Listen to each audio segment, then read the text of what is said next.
Hello, everyone. Welcome to All Things Hux Racing, Episode 12. I'm Eric Hux, And I'm Renee Hooks. and I'm finishing my banana, but I guess we're going to talk about drag racing, holiday activities, and anything else?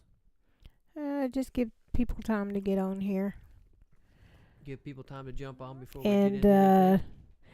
we'll talk about the MR2s on the Dragon. Yep, MR2's on the Dragon. CMR2E. Any other? Those are the two biggest events that we'll be hitting this year. So until we see other people jump on, I don't even know that we're going live to the world. I'm going to go get my phone and check it. Okay. send the chat or something. Oops. So if anybody's out there, jump on the chat. And we know we're coming upon Christmas now, and many people are doing family things and holiday activities running up to Christmas, so there might really not be anyone listening live at this time, but if not, we'll come back after Christmas and the New Year's and when everybody's available and talk then. Let's see if I can figure out how to hit refresh on this chat window.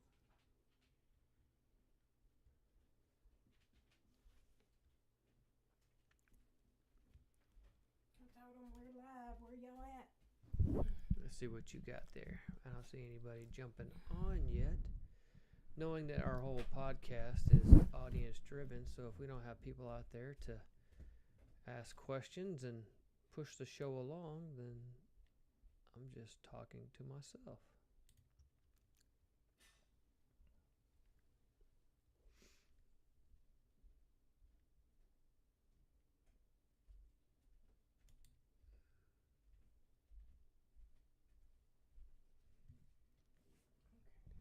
Joe said I'm not sure how big the delay is.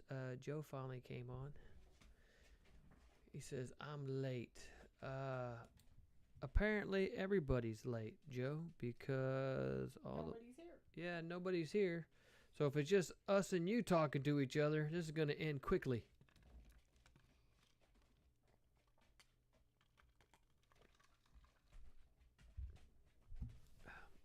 Bella, sit. Lay down, Bella. MR2 track car 572. Holla all. I love these redone names. How does it feel to have all the NAMR2 records? I wouldn't say I have all the NAMR2 records. I just, even with our 11.3, we still had the 2GR all motor record. But in all actuality, is it not crazy to think that this whole 2GR thing started end of last year? Like, when did we go to the junkyard? We went to the junkyard like in September or something, picked up that first 2GR that I took apart. I don't think so. Realized it was, the one that came out of the burnt vehicle for dirt cheap. Realized it wasn't a very, looking down in the bores, I realized it wasn't an engine that I wanted to run, and then ended up picking up a second engine before, I think that was in February, March. We picked up the second 2GR. And then through this whole just over a year of process, we went from saying we wanted to get into the 2GR and show what's possible to saying I think we can go 10s to going 10s all that quickly, which was super crazy to think. Joe says, how does it feel? Okay, I read that one. Luke says, Merry Christmas, Luke Anthony. MR2 Joe, Merry Christmas. Chris Bailey, yo, Merry Christmas, Happy Holidays. Luke says 10s 2GR, that's showing them. The goal was to show them, but the real drive was obviously Renee saying, the real drive was me complaining that why are 2GR results such shit, and Renee saying, why don't you do it? And then through this whole process, we discovered, taking a different path was the better way to do it. I know people out there with the common off-the-shelf 2GR swaps don't want to hear that, but obviously the beaten path was not the quickest way to get this done. MR2 Joe says, you see nines for Purity. Purity would be easy nines at this point. Purity was always going to be easy nines, and that's, you guys know what Purity is. That build is not public to the world. I haven't shared images of what that car is, and I actually stopped that project because it wasn't anything. I didn't have anything to advertise with, and that project wasn't public, so nobody really knows that car. But that car was always going to go nines. The possibility of this car going nines seems much more attainable than I would have thought of earlier, considering we went 10.8 and what did we get? 3 passes and an axle brake last time, and then we went 11.0, and then we went 11.0 and 10.8. So that is 5. So within 5 passes, we went 11.6, 11.4, 11.3, axle brake, 11.0, 10.8, like just like that. Which was, we knew going in, heading to Silver Dollar to the track, we knew that the car potentially had 10s in it by the power and weight.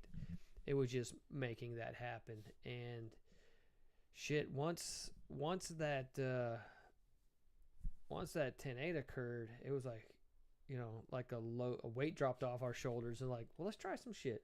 We were trying clutch settings, and the track was going away, and we realized we were wasting our time. But it was such a relief to get that first 10 just knocked out, and then the ability to figure out what else we can do from here. Joe says, is Purity getting more love now that you hold this record? No. Purity has gotten no more love. Chris, we need more videos of that launch limiter. I have, let's see, the 10-second pass is out there. The 10-second pass is on, the 10-second pass and the 11.0 pass sound exactly alike. So the Instagram reel that I did with just the pass is an 11.0 pass. I cut it short before you could tell the difference between the two runs, because as the 10.8 pass ends, they had the no time boards on. So if you look at the timer boards, they're just a bunch of dashes across it, which means they don't show the times public because they left it on the no time setting. And then the 11.0 that I ran before that, you'll see it shows a reaction time on the bottom screen. So that's how you can tell those two runs apart. But the launches sound exactly the same between them, and in both passes in the data logs, it showed at the launch that my RPM got pulled down to about 2,900 RPM. You can go and pull back out, and both runs sound exactly the same. There's actually no electronic traction control interfering with the pass. It did not drop cylinders. It did not drop power. I think it's something to be with wide open throttle at the lower RPM that makes the exhaust gurgle. It's almost like two exhaust notes are happening on top of each other. It makes it sound like less cylinders. It's definitely odd, because both of those runs were 1.560 foots, which is, my bests are in the 1.4s, and I think one of them was a 152 and a 158. But being down that quick and then still running over 100 in the 8th, it's apparent that it wasn't chopping power in first gear, because if it was chopping that much power in first gear, the times would have been significantly slower. Let me go down here. We need more videos of that launch limiter. And Joe says, so give me the Hux Christmas story. LOL. What's it? I'm not sure which is the Hux Christmas story. You don't know either?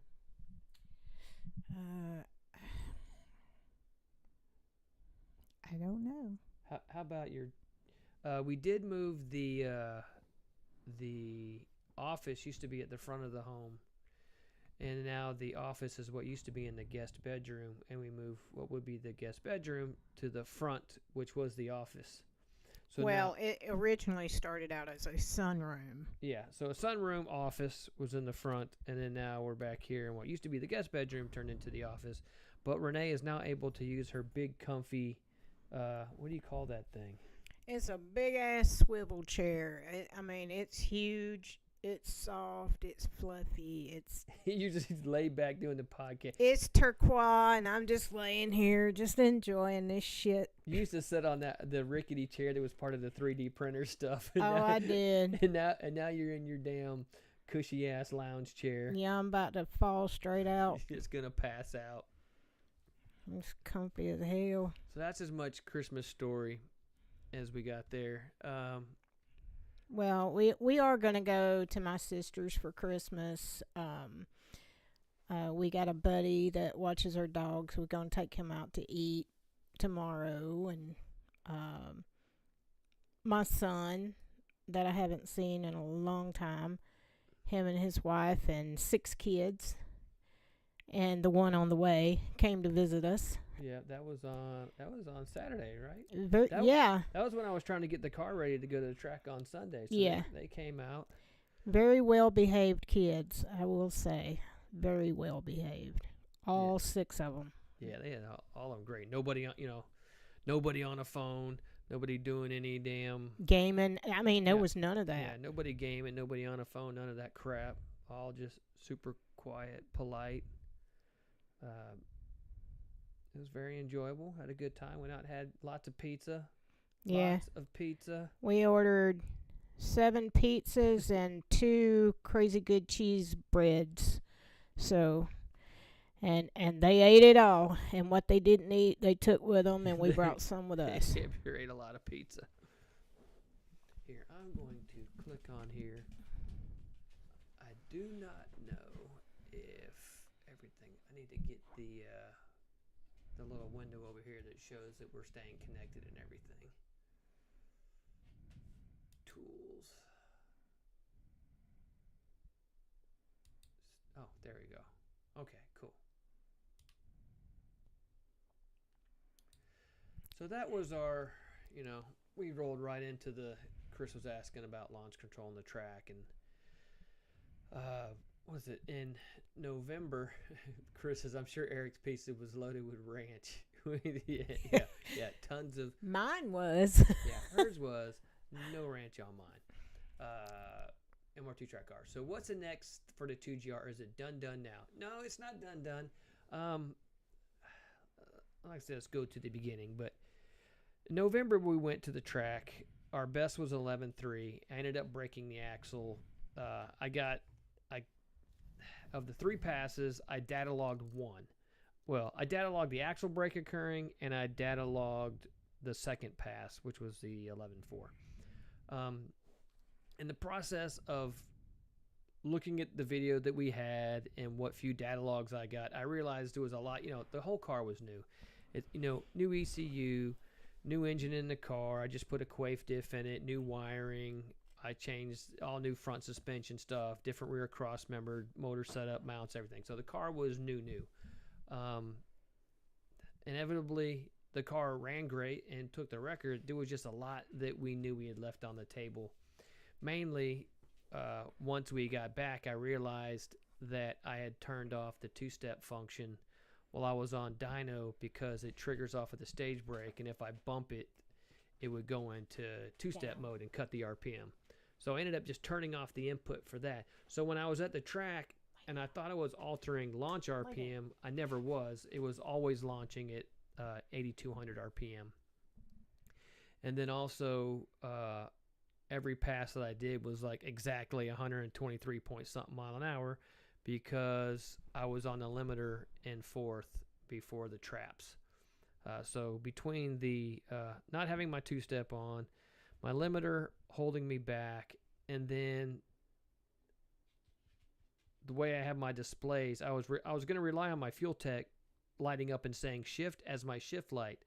Come to find out, the way Silver Dollar is, you're driving away from the setting sun, so the sun is low in the sky. Coming in my back window, I could never see my shift light. And in the video, you can hear me like hit the limiter shift, and everybody knows that if you run into the limiter, you're slowing the car down. You need to shift before you bump into a rev cut.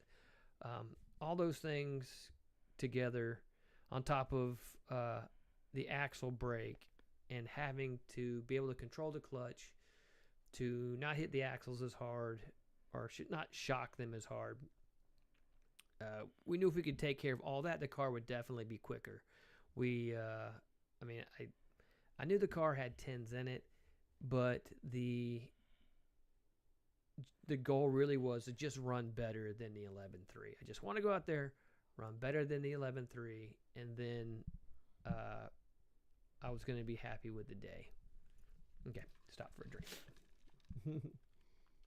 The only thing about it, the last time we went to Silver Dollar, everything went good except for the axle braking.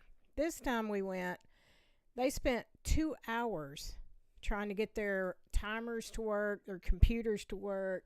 Yeah, the timer prepping the track. They wasn't ready when everybody got there, so it was annoying for 2 hours. So out of 4 hours, they had 2 hours to run. Yeah, so 4 hours of track time, we only had to actually run 2 hours, and it got into the setting sun part of the day, which we had taken care of that. So coming back to the, they say races are won in the garage, and I totally believe it. I put a shift light, instead of relying on the Fuel Tech shift light, I put a shift light beside my display in the main dash that I can see through the steering wheel. I took out the clutch tamer that I had on the clutch pedal, and I instead made my own electronic device with a solenoid. It's almost like a line lock, but with a bigger solenoid setup with an orifice and a clutch pressure sensor that I'm running now to control clutch slip instead of trying to control it on the pedal. And then what was another thing? Oh, I realized I was never getting any. I had my clutch set to where my clutch was previously set to where I could push the clutch pedal down and you could rev the car $7,000, and the car, like the disc would never rattle enough to make the car move.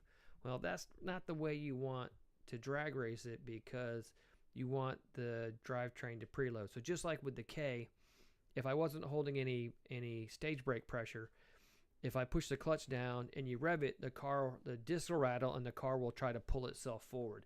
Well, that's great because that actually preloads the drivetrain for you. You don't have to partially hold the clutch pedal to get some load on the axles. And so I reset my pedal stop. I got it to preload itself.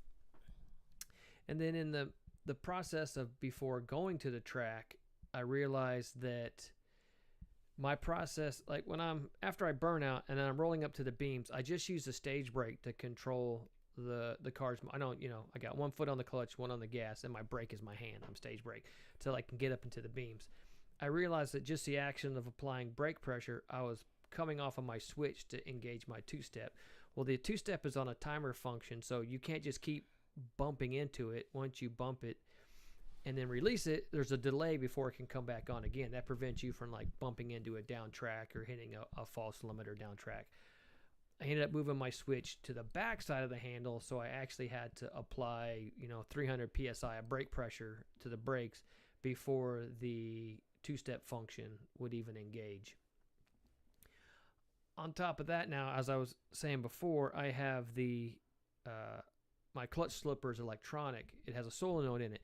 So when I pull back and it hits the two-step switch, it engages the clutch slipper solenoid, and then I can take my foot off of the clutch pedal and I can launch entirely off of releasing the stage brake handle. That was another big part of getting the two-step switch to be in a correct position with the braking so that I wouldn't be bumping it as I'm trying to come up onto the light. Okay, let me read these comments before I go any further. Sang said, sorry he's late. Last minute work before Christmas. You okay, babe? Mm-hmm. Okay, you too chill back there. I'm so You too comfy. chill back there.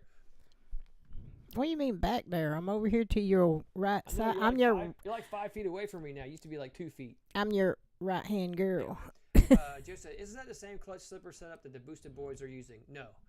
Everybody else is using. I was using a Clutch Masters, their original style, which was like looked like a shock, and you could adjust the rate that it releases and the hit point on it.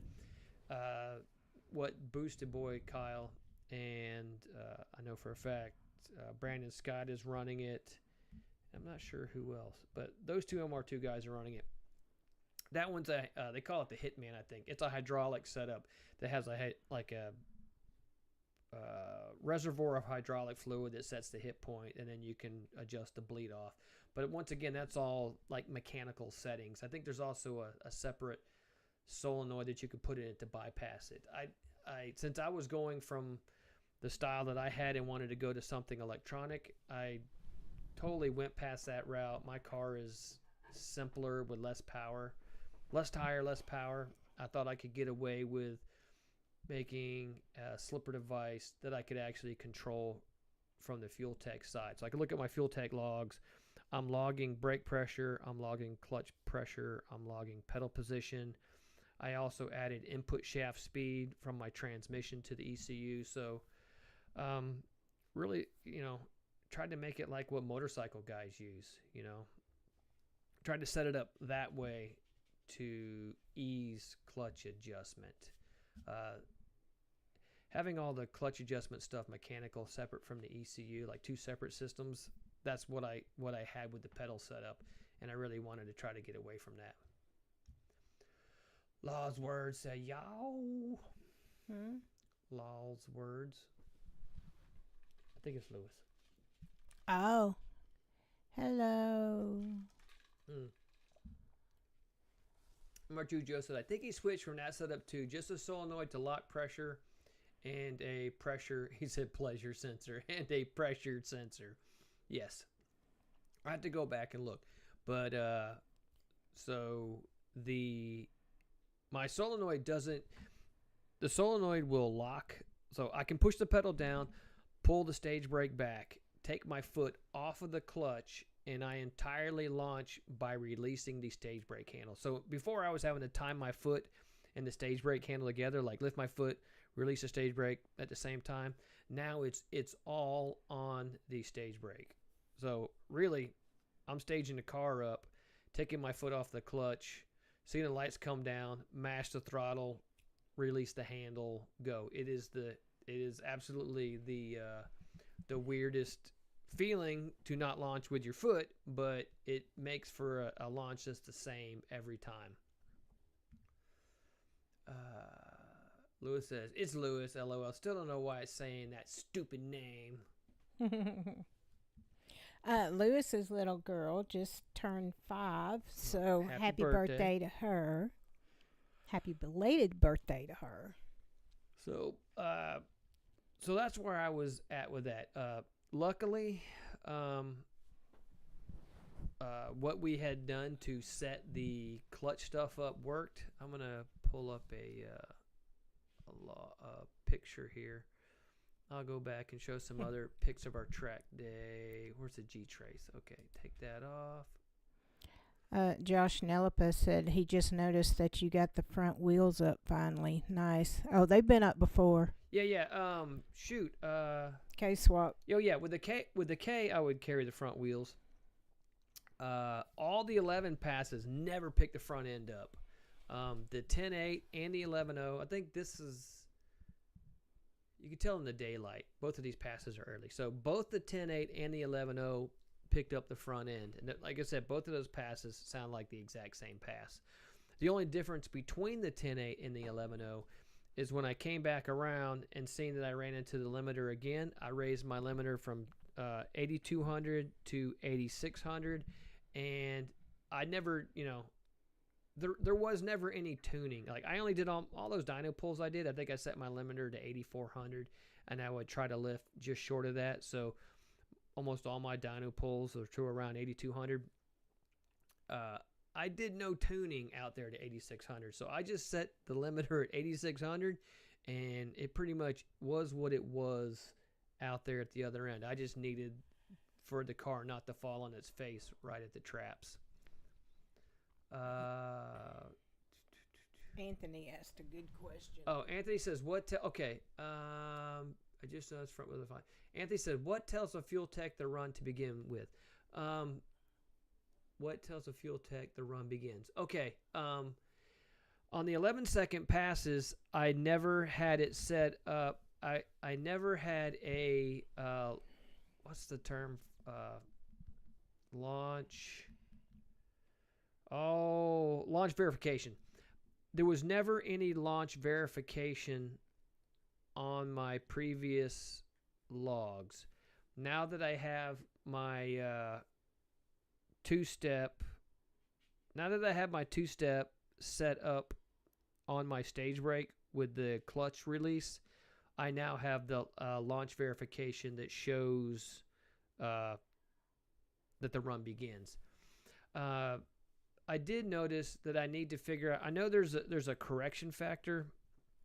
Like my G-Trace will go 2 Gs, and then if I look at my Excel distance trace in Fuel Tech, it looks like my 60-foot time is off like 12 feet.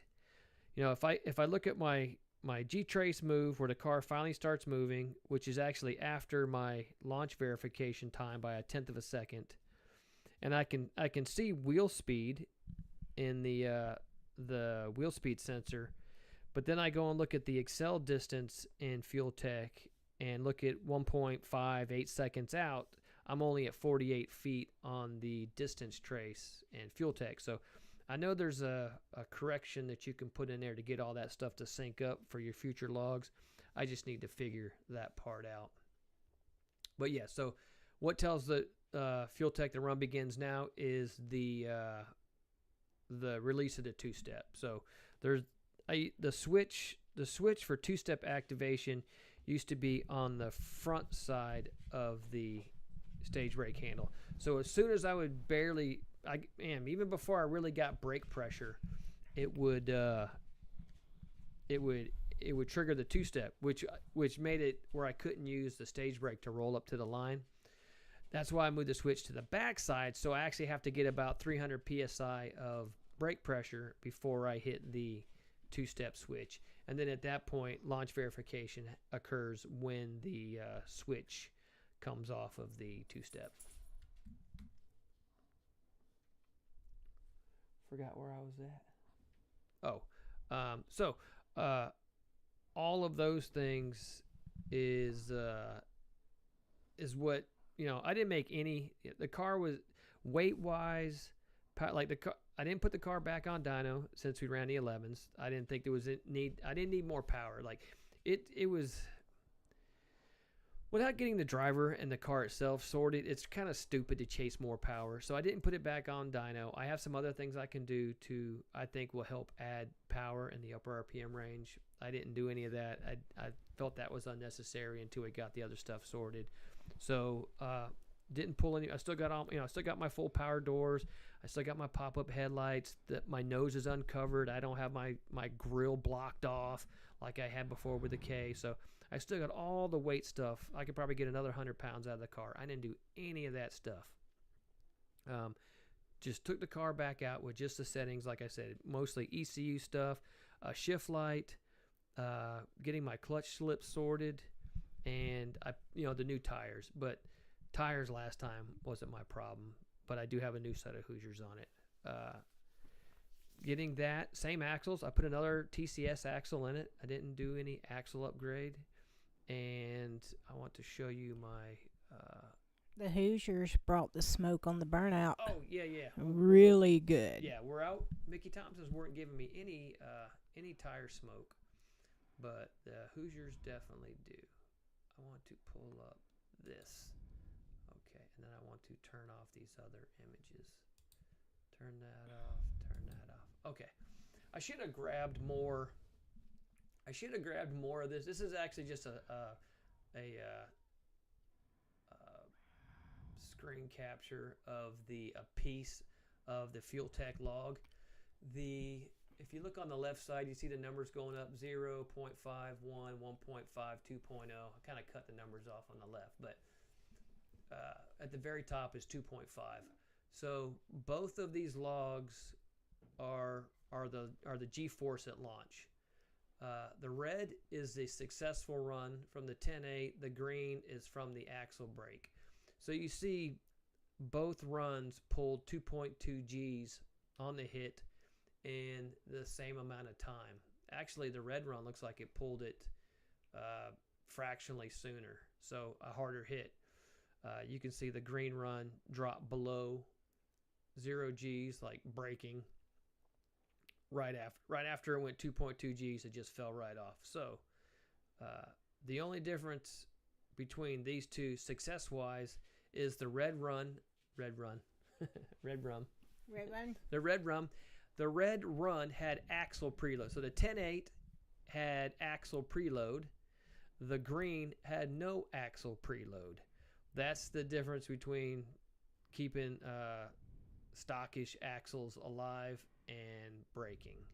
That's just something, because I thought for sure when with the K on my 10.7 pass, granted I was using a Link ECU and who knows what the difference is in the G-force reading is, but with the Link I was showing 1.7 Gs on launch, but it would carry further because I didn't have the bog. I had my clutch stuff sorted, so I would pull 1.7 Gs and maintain through first gear.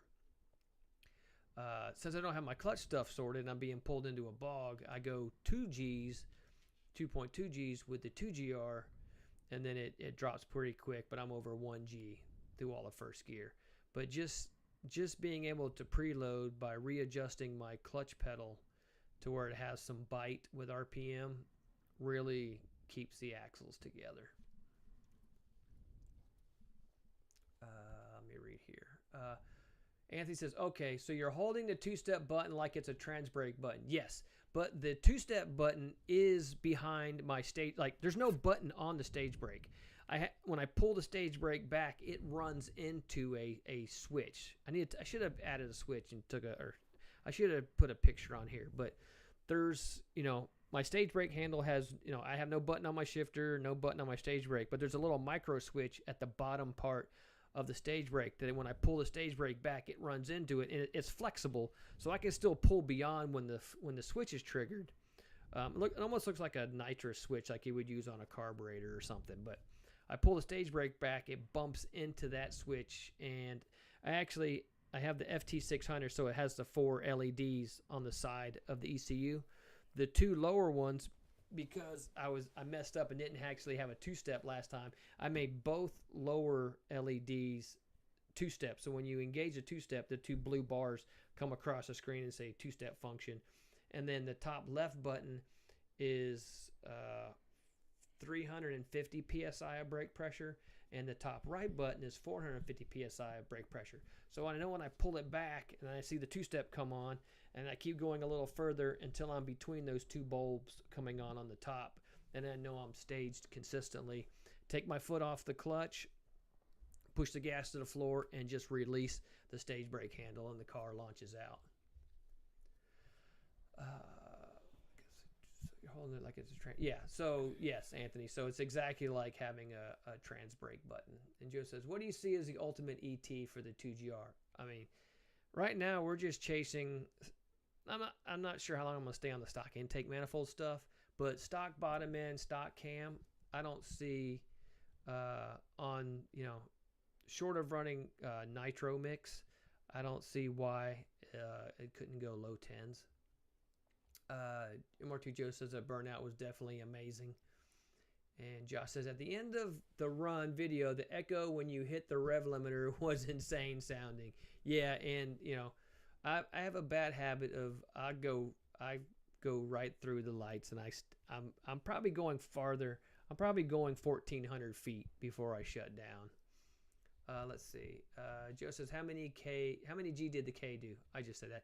I pulled typically it was 1.7s, but it would sustain better. It would pull 1.7 at the peak, but it would sustain higher because I had my clutch slip dialed in with the K. I had a lot more. It took me. I say this all the time with all the other stuff I post. We're a lot smarter now on how we do this stuff. So it's taking me less runs with the 2GR to get to the same point because I have a lot better understanding of how to get the clutch set up right.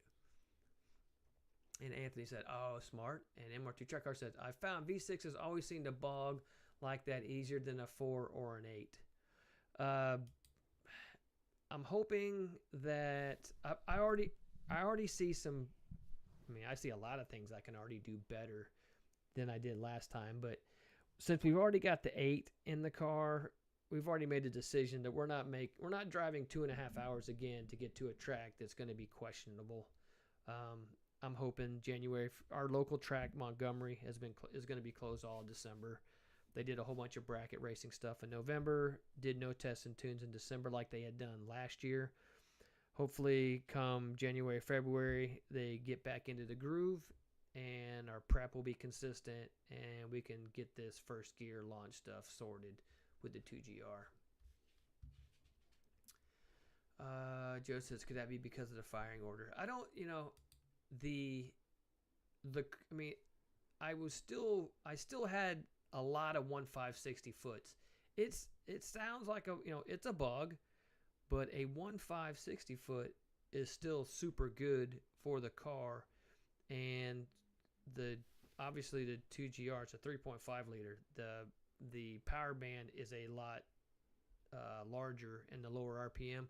I don't think it definitely hurt, but it didn't hurt me as much as my later two. I did 2.10.9s right after that, but I didn't pick the front tires up, and it just it hit the limiter in first gear and just burned tire till I hit second. And both of those runs were slower to the 8th. I mean, they were slower to the 330 by a tenth or two, which made it slower all the way down.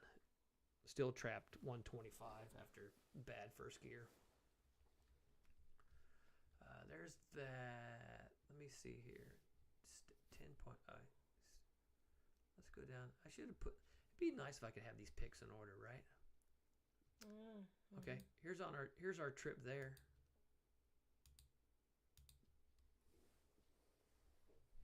I took that picture. You like that pic, don't you? Yeah, I do. I was gonna here. Hold on a second. Watch this. If I do the pic like this, it's like, look, we drove to the gas station. They're like, "Why's your car on the trailer?" Because the track is 2.5 hours away, and you can't bring all your tools and your spares and all your other shit with you if you don't have a trailer. Be kind of stupid. The odd thing was when they advertised that they was going to have the test and tune on Sunday, they call it Sunday Fun Day. Somebody asked, was all their shit working? Oh, yeah, it's working. And then we get there. Sorry, guys, we're not ready yet. Yeah, so it did take, I brought my draggy with me. I was like, if worst case, we got to do some draggy passes just to see if this, because once again, our last outing, we had broken axle. We're back at the track. I was like, I'm not sure the car's going to leave. And once or twice, luckily it was like not a lot of cars there, test and tune day. Once or twice I messed up the launch. I backed right back up. I only rolled like a foot, but I was like, I'm not going down track. Stuck it in reverse, backed up, let him reset the light. Well, the honorable thing that they could have done was either stayed open 2 more hours after they were supposed to close at 5, or give half the feedback, because, we only had half the time of the 4 hours. Yeah, they really shorted everybody in how much track time they paid for. Matt says, order VHT and prep the road outside the shop. The problem is everything outside the shop is uphill or downhill. There's no level anywhere. Nothing says it has to be outside the shop. Just race downhill. Just go out there. There's plenty of Rocky Mountain Road where there's already burnout marks on both lanes. Yeah, there's plenty of roads that like airports have been closed down, abandoned, or whatever, that we could go to. It may not be legal, but gas station stop. Here's us at the track getting the car ready. Look how shiny that is. I know. I cleaned it before you You ran. did, thank you. We got to the track on our second track day, still with the handprint push marks from being pushed backwards and onto the trailer last month with the broken axle. Yeah, those guys pushed it like it was nothing, like it was a wheelbarrow. Just pushed it up there. Let's see, T-Trace, gas station stop. Let's see, do I have any? Oh, here's our friends that came with us. Yep. Well, two of them. Well, No, they're all three there. oh, okay, Patrick. I see him over There's there Pat. putting air in his tire, or taking air out of his tire. Yeah, there's Patrick there checking air in his front tires. That's Colby there, who did the videos on the trackside videos for us, and that's their dad, Jeff, there. So the whole Ford family. And that's their last name, Ford. Yeah, that's their last name, Ford. So Colby Ford, Patrick Ford, Jeff Ford. Those guys came out and helped us, which was super cool. Mash Drifter 20 said, hi, sorry I'm late. Not a problem. So that was at Silver Dollar. Let's see here.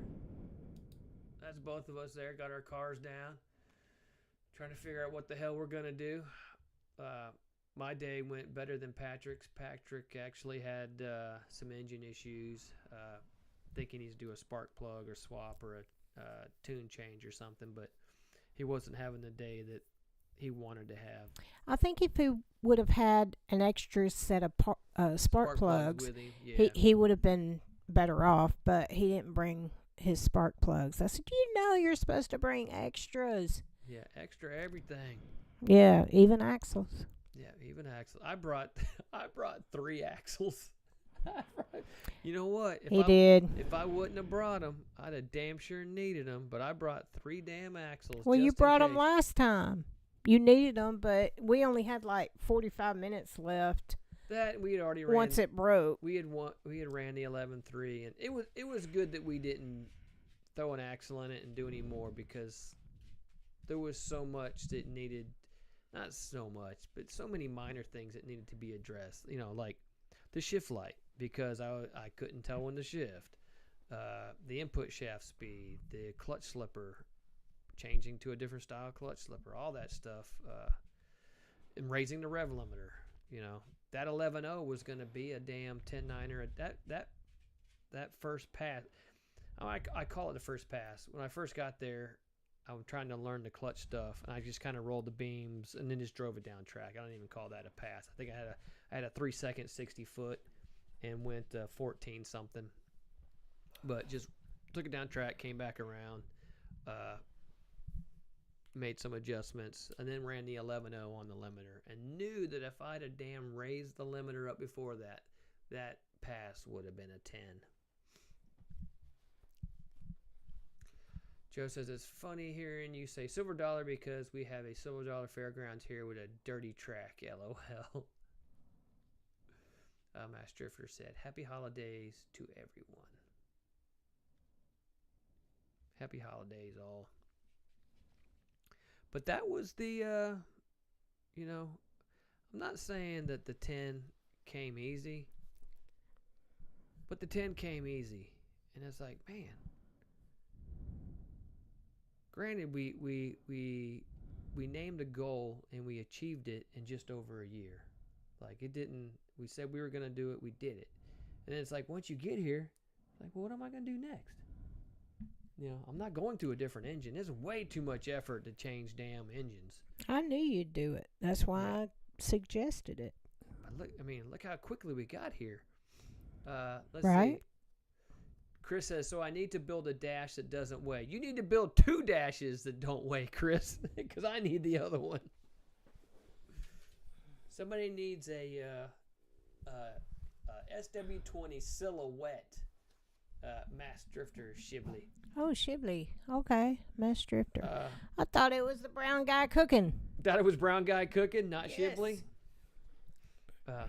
Yeah, everybody needs a SW20 silhouette style dash, just a skin that looks ish like a MR2 dash. That would be nice.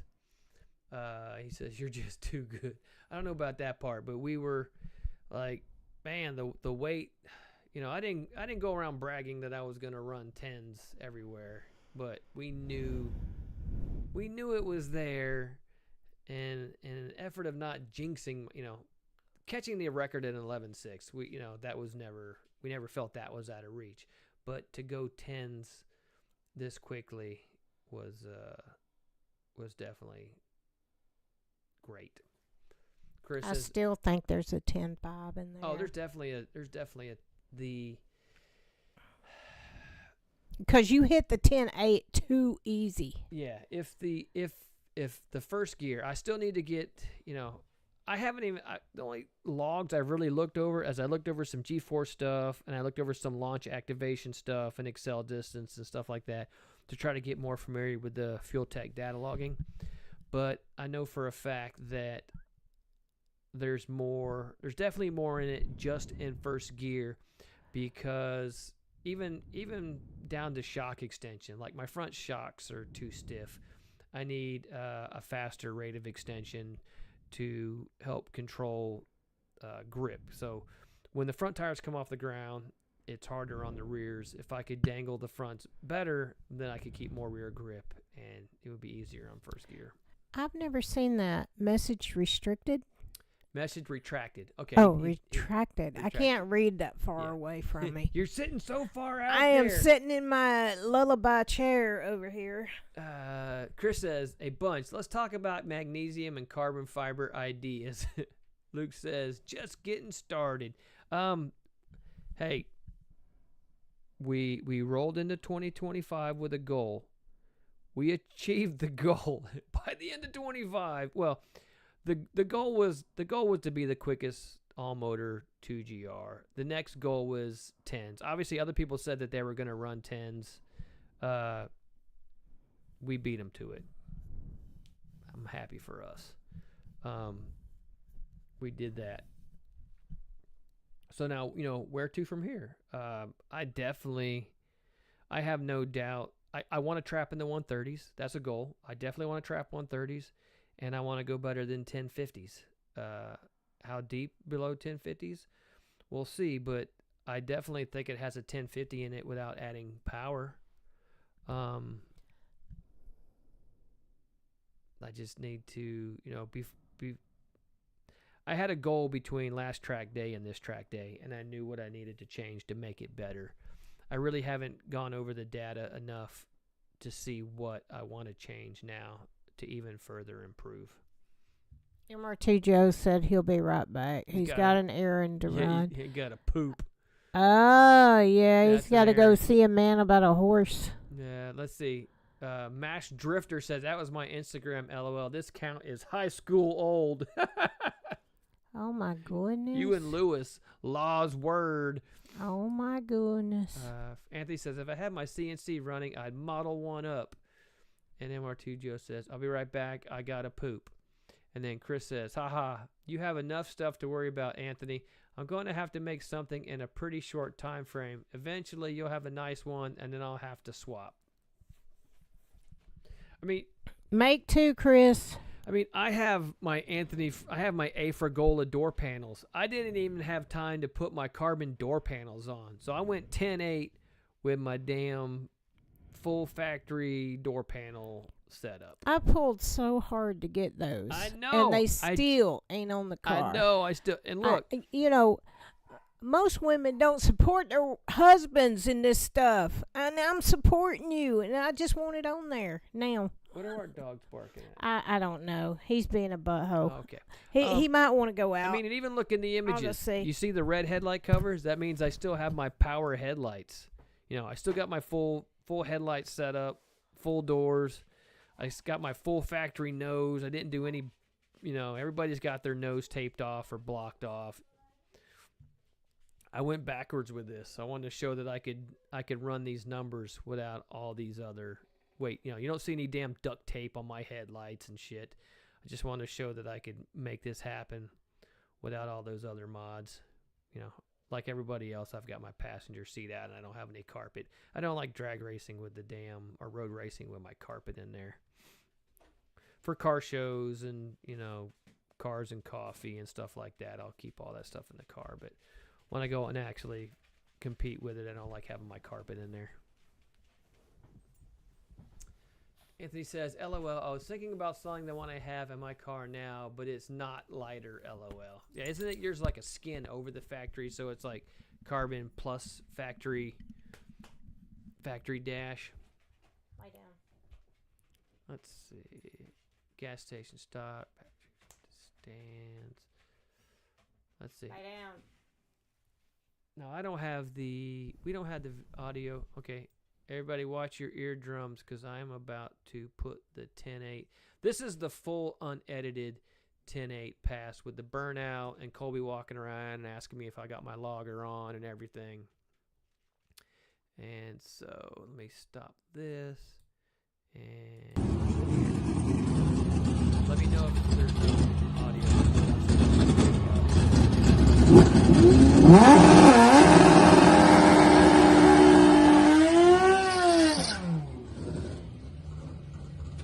Logger? Yeah, logger on. You got it on? All right. Thank you for that, Colby. Yeah, that you call because I can go Colby. They come in and tap me in my helmet and make sure I got my logger on and every pass. He was actually nervous that he had not, raced so much. The first time he was so the second time we had Patrick and Colby, and he was a little bit more with us, but he was still a little bit nervous, so he kept forgetting to turn on his data log. Yeah, I logged every pass this time. I got a log of everyone. MR2 Joe said he's going to CVS, not the poop place. Yeah, I call my bathroom CVS also.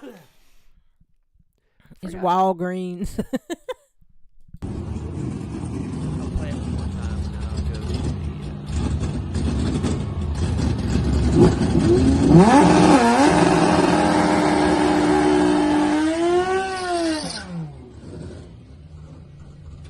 Logger?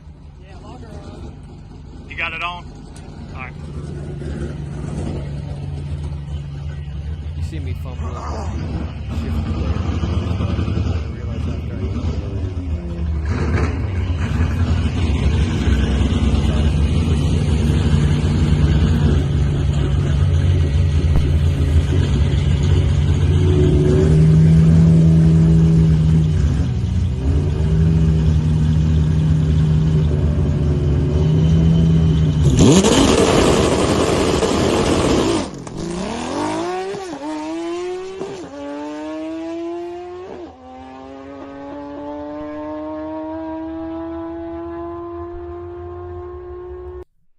Okay, now Joe said you can't. Now, can you really not hear us at all when the video is playing? I think he's being funny. I don't know. Does Said it we totally- can't hear you while the video is playing. Does it totally? I need to know for real. Does when we play the video, does it like block us out? Anthony says yeah, and he says sounds like a bike. Yes, it definitely has a bike sound. Now here is the video that Renee took from the stands, which sounds totally different. Oh, he says no, not at all. Oh, no shit. So I'm about to play the video of from the stands. My video. Oh, he says the motor. Okay, so we're talking, but it's drowning us out. Got ya. Yeah.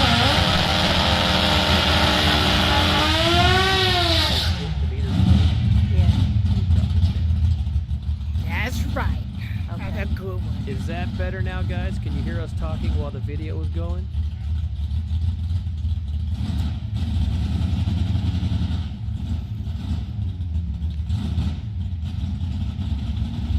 It's a loud motor. I'm telling you, it's loud.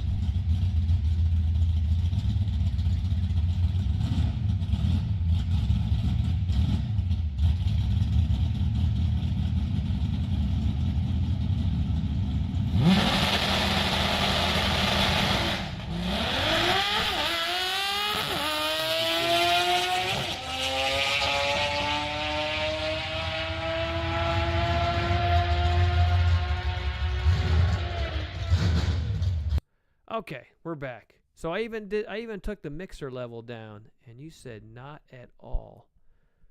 Well, that kind of sucks. Let's see. So I got from the stands, gas station. There's my time slip. So we were super happy with the 10.8 and obviously the mile an hour, because my true goal is to get into the 130s.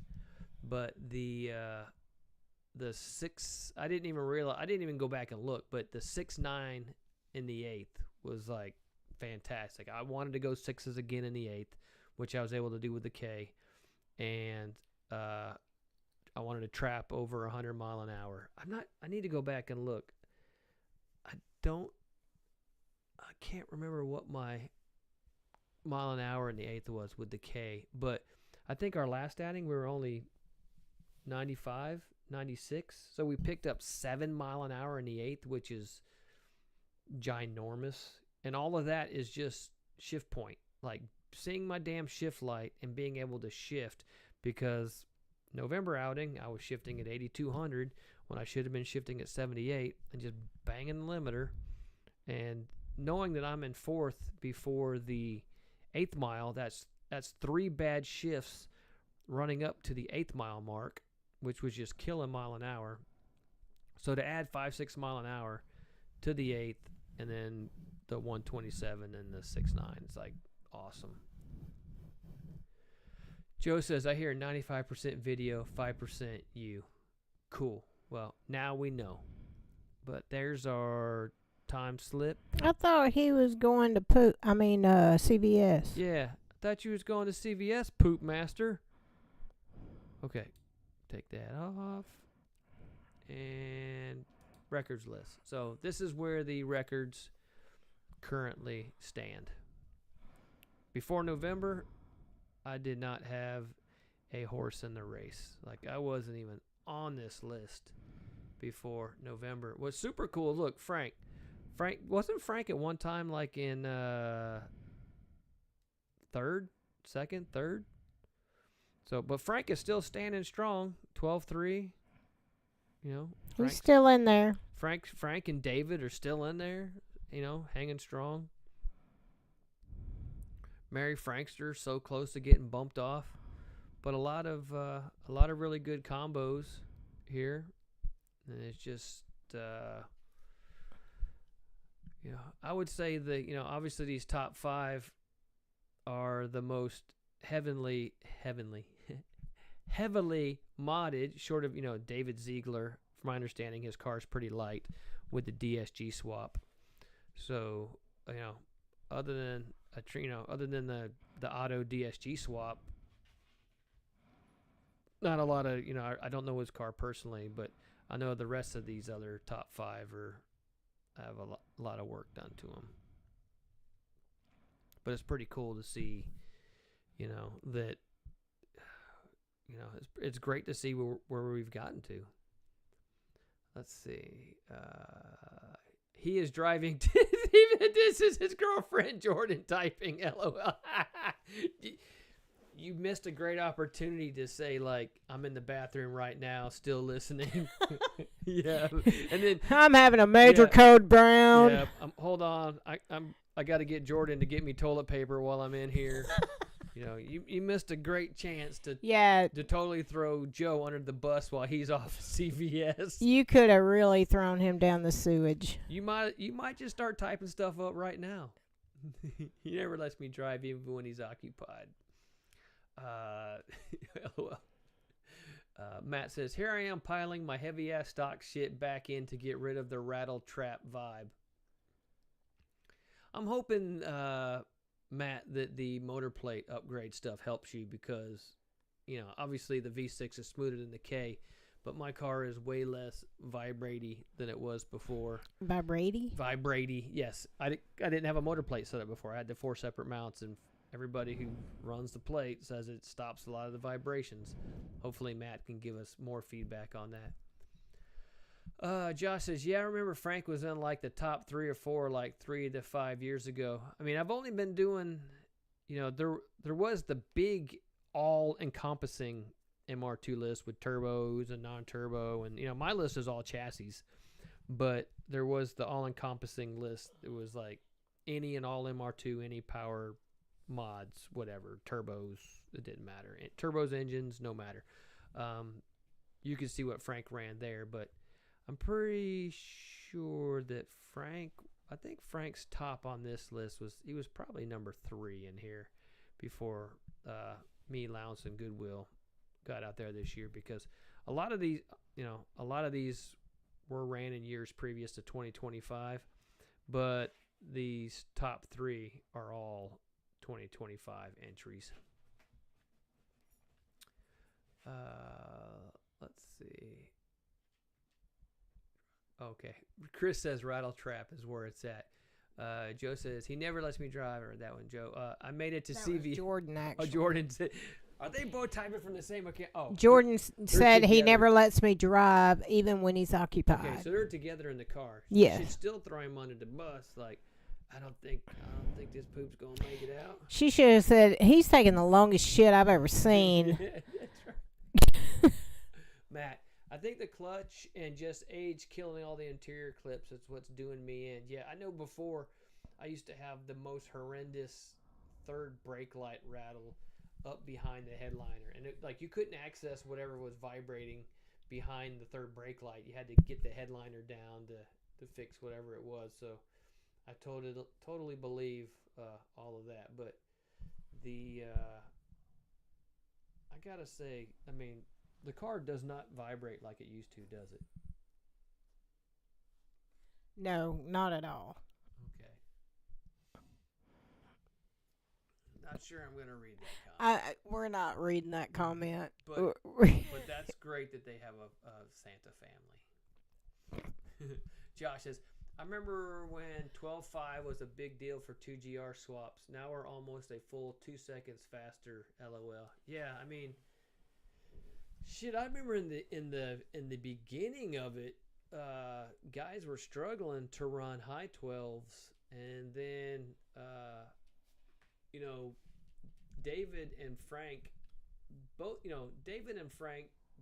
of those passes were at Texas, right? The Nationals in Texas. Yeah. Both of those guys had done, I'd say significant, but both. I think David's car was gutted. David's car was pretty damn empty in road race trim, and Frank had done a lot of work to get some weight out of his car too. And I think Frank might have had the cams in his car at that time, the cam upgrade. So, those numbers certainly aren't indicative of just doing nothing to run a number. But Caleb's car was a full ass non-prep 2GR swap at the same event.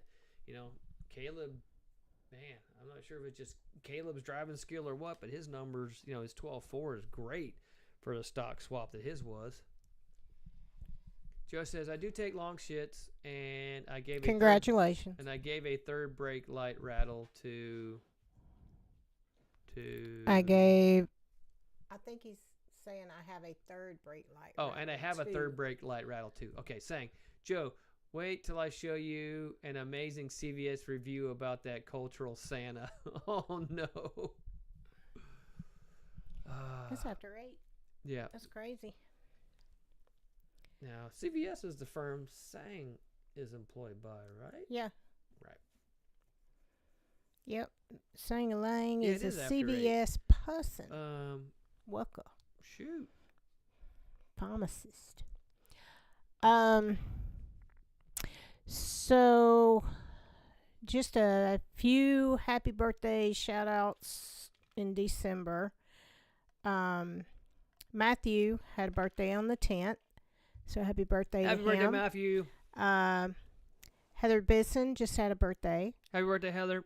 My sister had a birthday on December the 11th. Happy birthday, Tweety. She loves Eric. I mean, she absolutely loves Eric. I got a 10-second 2GR MR2.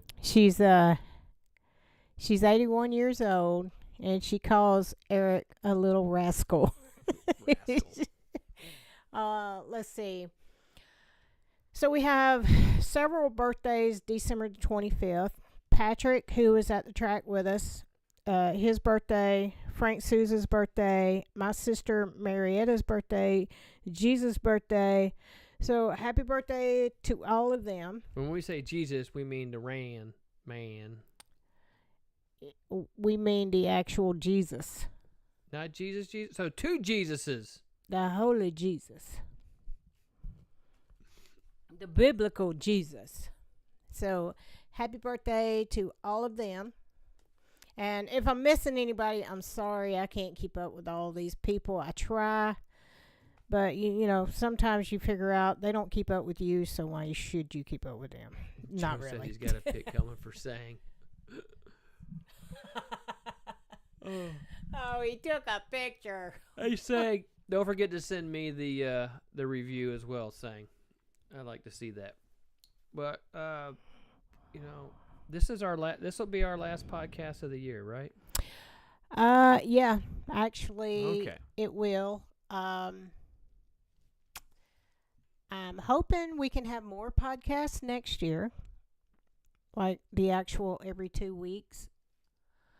We might try to pull that off. Well, if people are not asking questions, they've done great tonight. There's been questions just popping in, but it is listener driven. Mm-hmm. So without people asking questions, if we don't have any content, then it's just kind of a dead podcast. Would you stop putting your banana stem on my ankle? Is that what you call it, banana stem? Yeah, really- whatever that damn thing is on the end. It's a banana peel. It really is. Banana peel stem, whatever it is. Right. God. Matt says he can't wait for his wife to get her pile of Amazon boxes for Christmas. Oh, that is so funny. So funny. Eric's already given me he bought me one of those electric fireplace inserts. It's got the different color fires. You can change fire. You can change the colors of the logs, the flames, and all that, and I love it. It's also got heat. He also got me a foot massager, which I freaking love. That thing's painful. Oh, the intensity. You turn it all the way high, it will crush your feet. And I love it. Chris says we could have an hour of Chris questions after the podcast. I got wiring and bullshit going down. I didn't mention I also added a Fuel Tech input expander between the 2 track days because I had to add brake pressure.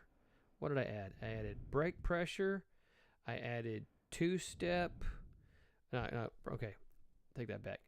Brake pressure, front line lock, input shaft. Because with the an FT600 has 20 inputs plus the dedicated strain gauge inputs. So the 2GR having 4 cam triggers, crank trigger, 2 to the drive-by-wire throttle body, 2 to the drive-by-wire pedal, oil, fuel, water, all that shit, 20 inputs just disappears fast. So I was added inputs on the basic FT600. I added the input expander, and now I've got 24 more possibilities, and I've already used 3 of those up. So that was my wiring that I added. Any other birthdays? No other birthdays, but I just wanted everybody to know that we wish everybody a Merry Christmas. We did send some cards out to very good close friends. People that started out as customers have become really good friends and family. The cards that we had, I felt was a little too personal to send out to people that we don't know, because it's pictures of me and Eric. But if you got a card, then you know you're a close friend. Another thing is MR2s on the Dragon 2026. If you want to keep up with it, there's actually a link now. It's mr2sonthedragon.com. It has the dates of everything, but it also has merch, like MR2's on the Dragon blanket, flag, and T-shirts. So Oh, like banners? yeah. So if you want any of that, go to mr2sonthedragon.com. MR2s on the Dragon is June 5th through the 7th, 2026.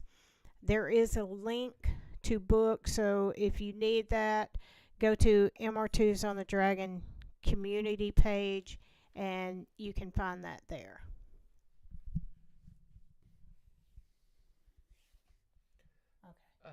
Let's see. Oh, Matt says it snowed today. Snowed! That crap don't lend itself to car activities in the Northeast. And I read that. Martu says, y'all busy, you're good. Zach says, I literally never got a notification. Zach is jaded. A little Yeah. Zach of Sapolsky. what? Sang says, plot twist, it's from their OnlyFans page. Matt says, I love the card witch, like a sandwich, but a card witch. That reminds me, she moved it back from the center of the mirror, so I have to put it back. She took it from the center of the mirror. So Matt got a card from us for Christmas, and he put it in the middle of the mirror, and his wife moved it. So he put it back. She moved it again, so I guess he's going to put it back. Crazy. He said he didn't get a notification that the live started. Well, Oh, we always okay. try to start at 7. Maybe we'll try to be more consistent, but I'm not a podcast where I just come in here and talk to myself. Hey, Obviously I can ramble a lot, but I get to a stopping point, and then I need something else to trigger me to talk about more shit. I made the announcement on the FB. Yeah, on the FBs. You have to follow. I mean, apparently you don't follow Huck's Racing because I made the announcement on the Huck's Racing FB. Now, where are we? No, Bill said he's on the way at 6:21. You had your phone, I didn't. UPS has already been here, luckily. But we'll see what 2026 brings. But I would love to. I'd love to make this. I mean, a 10.8's a high 10. 10.7, 10.7 to 10.4, a mid 10. I would love to turn this into a mid somewhere, mid possibly a low eventually, but getting into the 130s is, I guess, like trapping 130s is definitely the next goal, and then that will bring mid 10s with it, possibly low 10s. But I mean, shit, we're still on stock cams. Think of how far ahead of the field we are on a set of stock cams, stock pistons, stock bottom ends, stock intake. Like, we haven't even gone the modified engine route yet. I haven't even gone alcohol or nitro mixes yet. There's so much potential still at this point that it really shows you it's not, we're not out here racing dynos. Dyno numbers are great and all, and they might help sell shit, but it's not what makes a car fast. If you don't know how to set the car up, you're just spending money on dyno printouts. So, we don't sell engine parts. We sell motor mounts and suspension items and chassis pieces, and we just try to prove that our stuff helps cars go fast. Zach says that the live started. He says, and I'm pretty sure I like that post also, LOL. I was banking on YouTube to send a notification. Well, you banked in the wrong place. You broke. You broke. Zach broke. Hey Zach, once you get that Miata done, It's looking pretty good. Did you have the you're gonna have to, bring it out to the Miata meets. They some good people. Miata people are good people. Well, some of them are. I mean, some of them's really stuck up, but the ones that we hang out with here in Alabama, they're great people.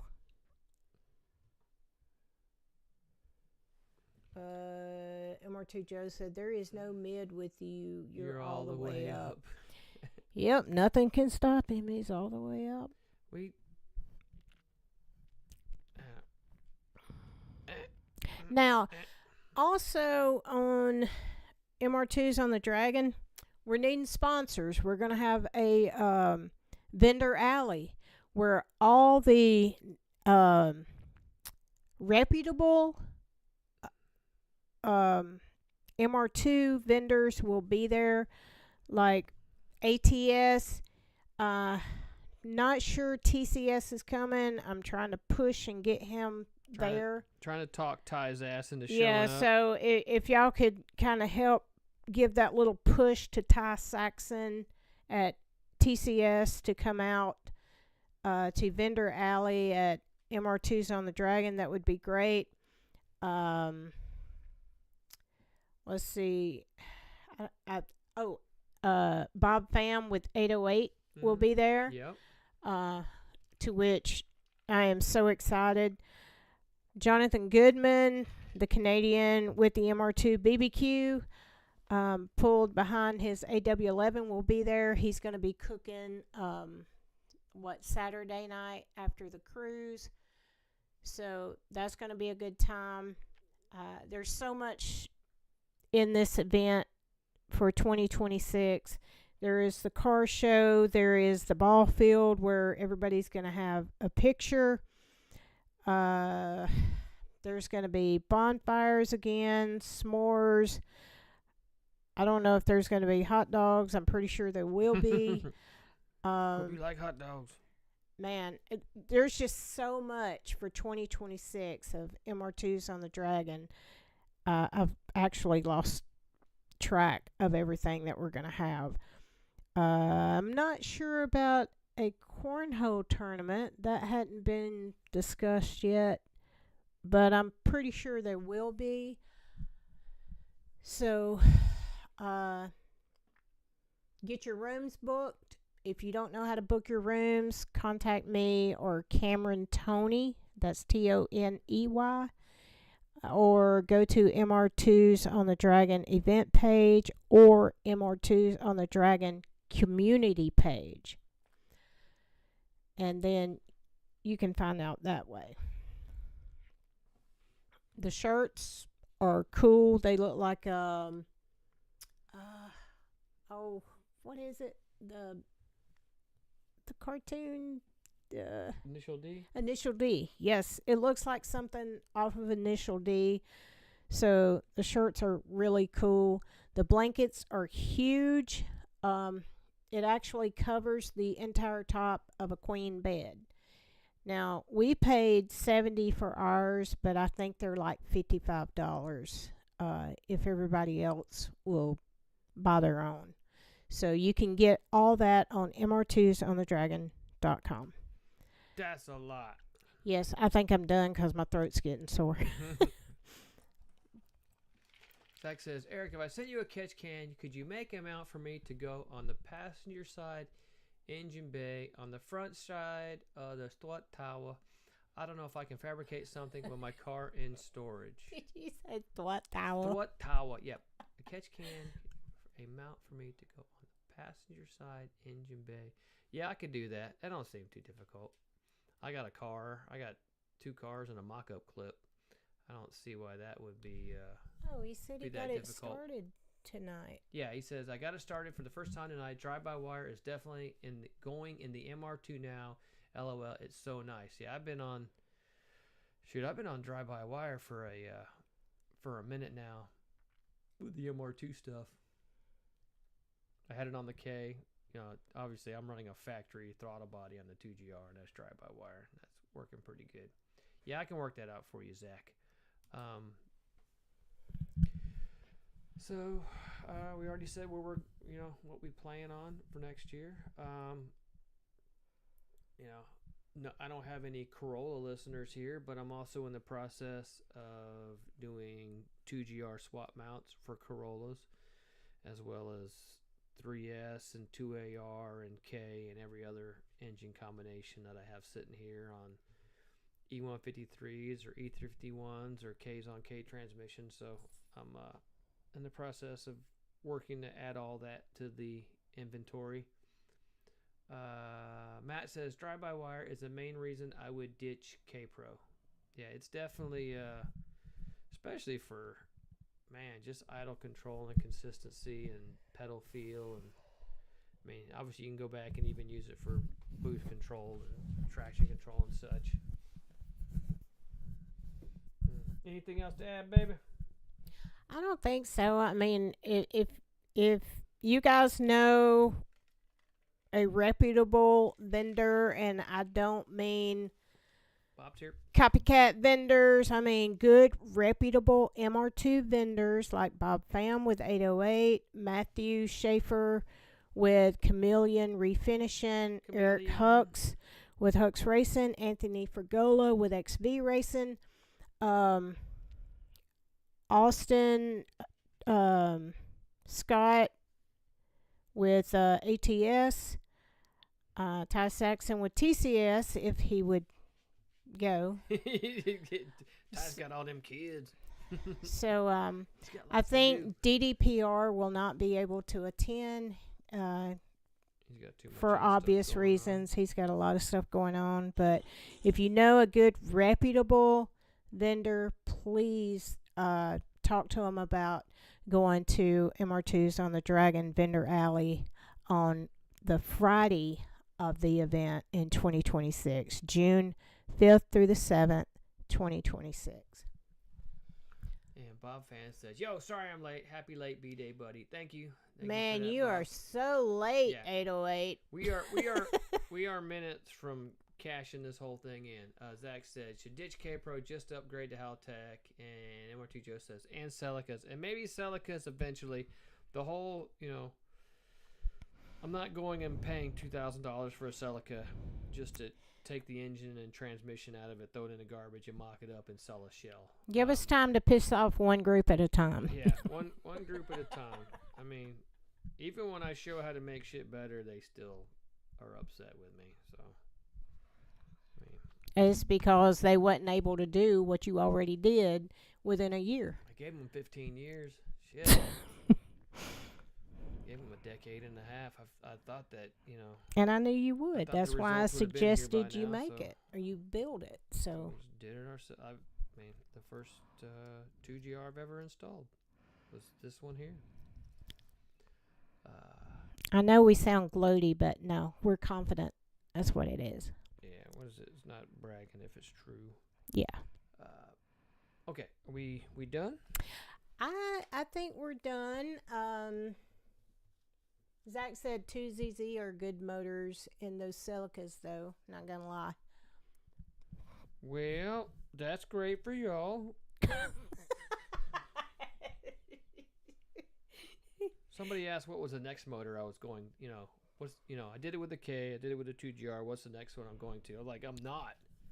Like, the amount of damn effort to swap my car from being K-powered to 2GR was crazy. The MR2, the way it sets right now with the 2GR, is the way it's gonna stay. Yeah, it's going to sit like this for a long time. Like, we I'm- have two other K-swapped cars. Yeah, so I'm still on, stock long block. So the upgrade avenue is still huge. I'm nowhere near the end of where I want to be. Matt says, "Try doing something hard. Come make my car fast. Your car's already fast." Jesus. Luke says, "Bye, Merry Christmas. Bye, even. Gonna go back and replay." It's all good shit, Bob. It's kind of slow in the beginning, waiting for people to chime in and then start to talk. But we talk about the runs and the videos, the small changes I made. Oh, he wants you to do a 3S. He had a 3S actually. The car that he drives now was Yeah, A it was 3S. 3S GT. I won the Daytona Spring Break 4-cylinder. Was that the Nappy? Dyno contest in like 2003. I made like 400 something wheel back in '03. I was huge back then. Joe says, "Good night, Merry Christmas, everyone. Hope y'all get everything on your list. Happy birthday, Eric." Thank you. Yep, Merry Christmas to all of y'all. Everybody, get your goodbyes in. Renee will get her goodbye in, and then we'll end this. Yeah, I didn't say you had a birthday December the 15th. You forgot all about me. I did that last year too. I Yeah. did that last year. I am such a asshole. Oh, you but- wished me happy birthday in person. That's all that counted. I did, but I forgot to mention you on the podcast with everybody else. So Bob, y'all see I'm human. hey Bob, why don't we? Bob's like me build a 3HGTE versus Bob. Hey Bob, how about you build a 2GR and it is Bob's 2GR versus Eric's 2GR? Let's fucking go. Let's fucking go. I'm gonna type that shit up right now. Hey, Okay.